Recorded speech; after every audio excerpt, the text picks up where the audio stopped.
La lumière étant pour un peu de temps au milieu de vous, marchez pendant que vous avez la lumière, afin que les ténèbres ne vous surprennent pas. Celui qui marche dans les ténèbres ne sait où il va. Pendant que vous avez la lumière, croyez en la lumière, afin que vous soyez des enfants de lumière.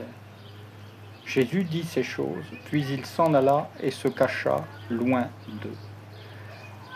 Après avoir parlé, Jésus s'est caché loin de ces gens, parce que la lumière est vraiment une révélation. Jésus a dit, je suis la lumière du monde, celui qui me suit ne marchera pas dans les ténèbres, mais il aura la lumière de la vie. La lumière est une révélation cachée qui nous communique trois choses, trois éléments les plus importants, c'est la vie. La vie est communiquée et la lumière est communiquée dès qu'on appuie sur le bouton « marche ». C'est pour ça que Jésus dit « marchez ». Dès que vous désirez que la lumière soit dans votre vie, que la vérité jaillisse, que Dieu vous éclaire, alors il envoie la lumière. Jésus est venu dans le monde pour éclairer tous les hommes. Et Dieu veut que tous les hommes soient sauvés. Comment ça? En appuyant sur ce bouton « marche ». Désirez la lumière plus que tout, la vérité qui vous éclaire.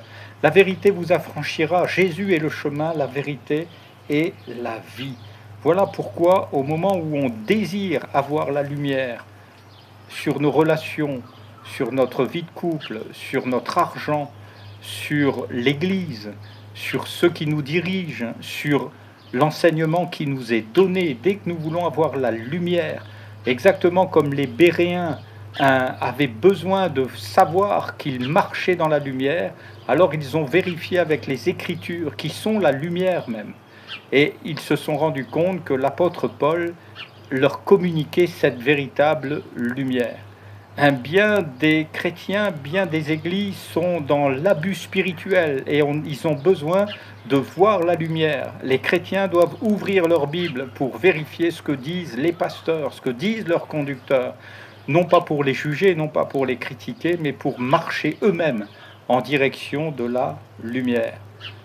C'est une révélation cachée qui engendre la vie, qui engendre la direction. Celui qui me suit ne marchera pas dans les ténèbres. Pendant que vous avez la lumière, croyez en la lumière. Celui qui marche dans les ténèbres ne sait pas où il va. Il m'arrive assez souvent la nuit de devoir me lever et j'ai besoin immédiatement d'un point lumineux. Pourquoi? Sans ça, la maison dans laquelle j'ai mes habitudes devient un piège.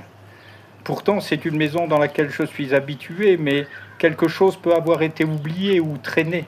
Et les choses deviennent comme un piège. Voilà pourquoi vous avez besoin de cette direction que Dieu donne au travers de cette lumière. Exactement comme ce qui s'est passé en Israël, quand le sang des agneaux a été mis sur le linteau des portes, la Bible nous dit et nous décrit la scène et nous montre que les Égyptiens, eux, étaient comme enténébrés dans les ténèbres.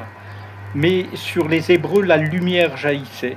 Et c'est cette nuit-là même, comme je vous le disais tout à l'heure, qu'ils se sont mis en marche. Ils ont quitté le pays d'Égypte. Il est temps de quitter les prisons, les forteresses de raisonnement, les idées fausses, pour vous mettre en marche dans la direction de Christ. Pourquoi? Parce que Jésus revient bientôt. Et il nous communique au travers du fait, même ce qu'il se soit caché, il nous communique cette révélation cachée qui engendre la vie, la direction et la filiation. Pendant que vous avez la lumière, croyez en la lumière afin que vous soyez des enfants de lumière. En effet, Dieu ne cherche pas des disciples dans cette fin des temps, mais il cherche des fils et des filles pour son royaume.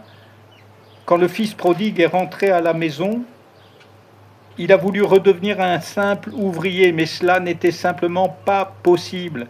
C'est simplement pas possible que vous soyez simplement un serviteur ou une servante du Seigneur. C'est simplement pas possible que vous soyez comme un esclave de Dieu. Dieu ne cherche pas des esclaves.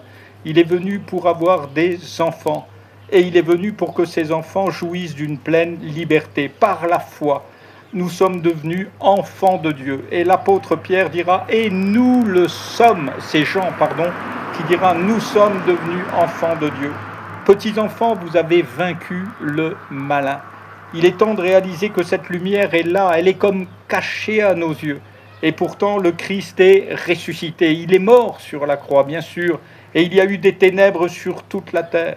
Mais quelques jours plus tard, quand le tombeau s'est ouvert, ces anges sont venus rayonnant de lumière. Une lumière est descendue, et le tombeau s'est vidé. Christ est ressuscité pour éclairer tous les hommes. Et au travers de ces quelques mots, Dieu désire vous éclairer. Puissiez-vous simplement, la puissance est là, la vie est là au travers de ces mots. Touchez simplement le bouton du doigt, touchez par la foi. Par la foi, nous pouvons tout obtenir de Dieu. Et ce qui est nécessaire, c'est la vie, la direction et cette filiation. Alors que vous êtes étranger, alors que vous vous sentez seul, abandonné, c'est le moment véritablement de réaliser que Christ est là, il est cette lumière du monde, et c'est lui qui vous éclaire au travers de ces mots. Soyez bénis.